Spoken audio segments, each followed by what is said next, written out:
क्या आपकी भी वेबसाइट गूगल के नए अपडेट के कारण डाउन हो चुकी है और आप नई नई स्ट्रैटेजी लगा रहे हो कि भाई अभी तक 6 महीने पहले तक तो वेबसाइट अप हो रही लाइक गूगल की पहली रैंकिंग पेज पे थी, लेकिन अचानक ऐसा क्या हुआ कि जितनी भी पुरानी वेबसाइट थी वो ऑटोमेटेड डाउन हो गई और नई वेबसाइट अपने आप ही एक हफ्ते के अंदर अंदर रैंकिंग पे आना शुरू हो गई।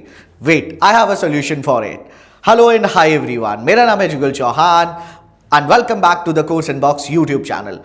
पिछली वीडियो में मैंने जिक्र करा था कि वाकई में पिछले कुछ दिन से मेरे पास कुछ इश्यूज आ रहे हैं लोगों के कि सर हमारी वेबसाइट साल भर पुरानी है, 2 साल पुरानी है, अभी तक तो सब कुछ ठीक चल रहा था, हमारी वेबसाइट अच्छा खासा रैंक पे थी, अच्छे अच्छे कीवर्ड्स रैंक कर रहे थे, लेकिन अचानक पता नहीं गूगल की ऐसी कौन सी पॉलिसी आई, गूगल की ऐसा कौन सा अपडेट आया कि जिस वजह से हमारी वेबसाइट डाउन जा रही है। तो सर इससे रिलेटेड कुछ वीडियो बनाई है और गूगल की जो कंटेंट पॉलिसी है या गूगल ने जो नई अपडेशन डाली है इससे रिलेटेड एक वीडियो बनाई है। तो पहले पार्ट में मैंने आपको समझा दिया था, अगर आपने अभी तक नहीं देखा वो पार्ट तो प्लीज पहले हमारा जो एसईओ का स्टार्टिंग पार्ट है उसको देखिए, उसके बाद इस पार्ट पे आइएगा, बिकॉज आज की इस पर्टिकुलर वीडियो में मैं डायरेक्टली बात करने वाला हूं कि नई अपडेशन के अकॉर्डिंग आपको क्या करना चाहिए और आपकी अगर वेबसाइट पुरानी है तो आपको क्या किस तरीके से चेंजेस करने हैं जैसे दोबारा से आप अपनी रैंकिंग को स्टेबल बना पाओ। राइट, तो बिना टाइम वेस्ट करते हुए शुरू करते हैं आज की इस पर्टिकुलर क्लास को।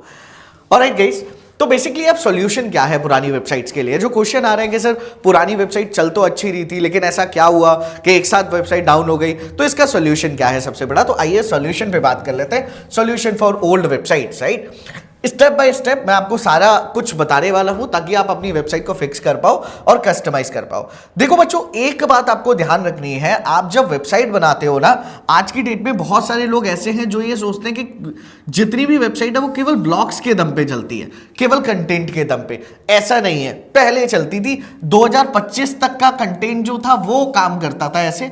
अब ब्लॉग्स के दम पे वेबसाइट्स नहीं चलती हैं, अब ब्लॉग्स नई कैटेगरी पे, मतलब मैं ये नहीं कह रहा कि केवल ब्लॉग डालने ही नहीं है, ब्लॉग डालने हैं, लेकिन नई कैटेगरी नई स्ट्रैटेजी के साथ में आपको ब्लॉग्स डालने हैं, तभी जाके आपकी जो वेबसाइट है वो कहीं ना कहीं दोबारा से उस रैंकिंग पेज पे आ पाएगी। राइट, तो अब करना क्या है आपको? सबसे पहले तो आपने अपनी वेबसाइट में जितने भी ब्लॉग्स डाल रखे हैं, चाहे वो 50, 100, 500 जो भी ब्लॉग्स है आपके, सबसे पहले आपको अपने सारे के सारे ब्लॉग को अपडेट करना है। मतलब बहुत सारे लोग आपको सजेशन देंगे कि पुराने ब्लॉग डिलीट कर दो, किसी भी ब्लॉग को डिलीट नहीं करना, अपने सारे के सारे ब्लॉग को आपको क्या करना है? अपडेट कर देना है। अपडेट मींस नए मेथड के अकॉर्डिंग अपने ब्लॉग के अंदर चेंजेस कर देना है, ताकि जिससे क्या होगा, गूगल को वो नया एड ऑन पार्ट दिखना शुरू हो जाए, ना कि पुराना वर्जन। इसके अलावा लेटेस्ट स्टेट्स आपको डालना है, जो एग्जांपल्स हैं, जो ग्राफ्स आप दिखाना चाह रहे हो वो भी आपको लेटेस्ट डालना है।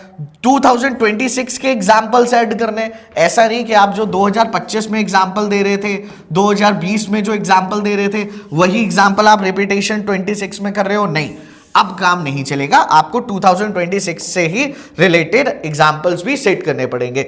इसके अलावा आपको FAQs बनाने बहुत जरूरी है। इसके अलावा एक बात और याद रखिएगा, दैट इज आपको वीडियोस पे सबसे ज्यादा, वीडियोस और विजुअल्स पे सबसे ज्यादा काम करना है, क्योंकि अब क्या हो गया, आपके जितने भी पेजेस है ना वो वीडियोस के दम पे रैंक करने वाले हैं और फॉर्म करने वाले हैं।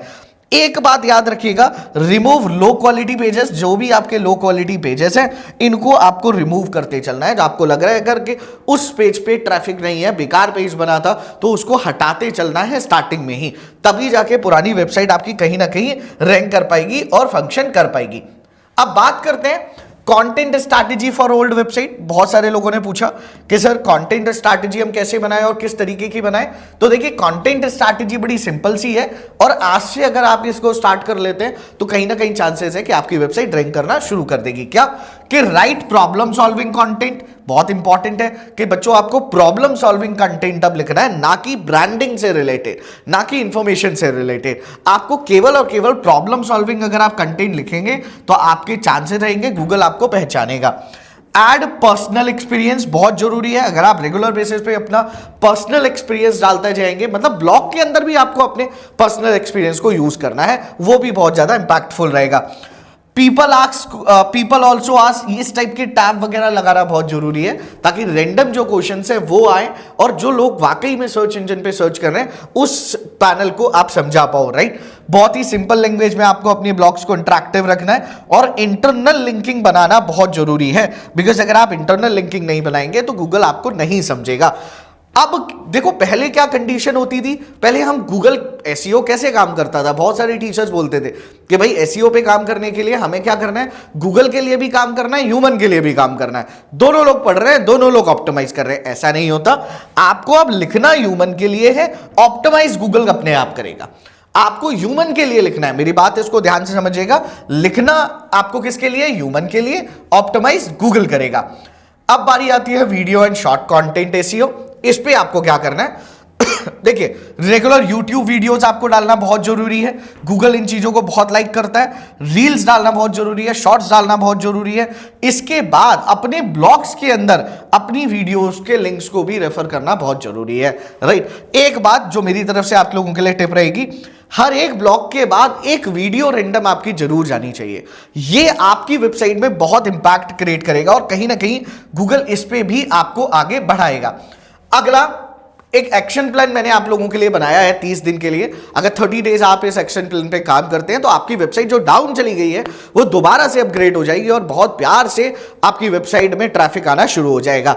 सबसे पहले वीक बाई वीक चलते हैं। सबसे पहले वीक 1 में आपको क्या करना है, सबसे पहले ऑडिट करना है कंटेंट को और यूजलेस पेजेस को हटाना है। मतलब पहला हफ्ता जो 7 दिन होंगे केवल आपको अपने कंटेंट को ऑडिट करते चलना है और जो आपको लगता है कि ये मेरे यूजलेस पेजेस हैं उनको आपको हटाते चलना है। वीक 2 में आपको 10 ब्लॉग डालने हैं, कम से कम कस्टमाइज 10 ब्लॉग रेगुलर बेसिस पे, राइट। उसके बाद वीक 3 में वीडियोस और एफएक्यूज पे काम करना है। वीक 4 में पब्लिश फ्रेश नीश कंटेंट, मतलब कि वीक 4 से आप नया कंटेंट और नई स्ट्रैटेजी डालना शुरू कर दोगे। अब बात करते हैं फाइनल एसईओ मंत्रा क्या है एग्जैक्टली। अगर इसकी बात करी जाए तो देखिए, SEO is not a trick, SEO game changer है। एसईओ बहुत बड़ी सीरीज है, केवल एक टिप एंड ट्रिक से काम नहीं होगा, आपको रेगुलर अपडेशन करना पड़ेगा। दूसरा, एसईओ इज नॉट शॉर्टकट। जो लोग ये सोचते हैं आज करा कल रैंकिंग आ जाएगी, नहीं, लॉन्ग टर्म गेम है, खेलना पड़ेगा। उसके बाद SEO is helpful, helping users better than competitors, बिल्कुल सही। If your content help users, Google will help your ranking. मतलब मैं दोबारा से रिपीटेशन उसी लैंग्वेज पे आ रहा हूं क्या, कि आपको अगर आपके कंटेंट से, आप जो कंटेंट बना रहे हैं उस कंटेंट से अगर यूजर खुश है तो ऑटोमेटिक गूगल आपको रैंकिंग पे ले जाना शुरू कर देगा। अगर यूजर खुश नहीं है तो कहीं ना कहीं गूगल आपको नीचे गिराना शुरू कर देगा। तो इस चीज पे आप रखिएगा स्टेबल, राइट। अब अगर आपको कहीं ना कहीं एसईओ, देखिए एसईओ में कहीं ना कहीं आपको प्रॉब्लम जरूर आएगी और आप फेस करोगे कभी कोई दिक्कत कभी कोई दिक्कत, तो टेंशन लेने वाली बात नहीं है। कोर्स इनबॉक्स की पूरी टीम आपकी हेल्प करने के लिए तैयार है। आप इस नंबर पे कभी भी कॉल कर सकते हैं और हमसे कोऑर्डिनेट कर सकते हैं। डेफिनेटली हम आपकी पूरी हेल्प करेंगे एसईओ टर्म्स ऑफ एसईओ से रिलेटेड कोई भी इंफॉर्मेशन या कोई भी दिक्कत आती है, हमारी टीम आपको पूरी हेल्प करेगी। Thank you so much, thank you for watching course inbox YouTube channel.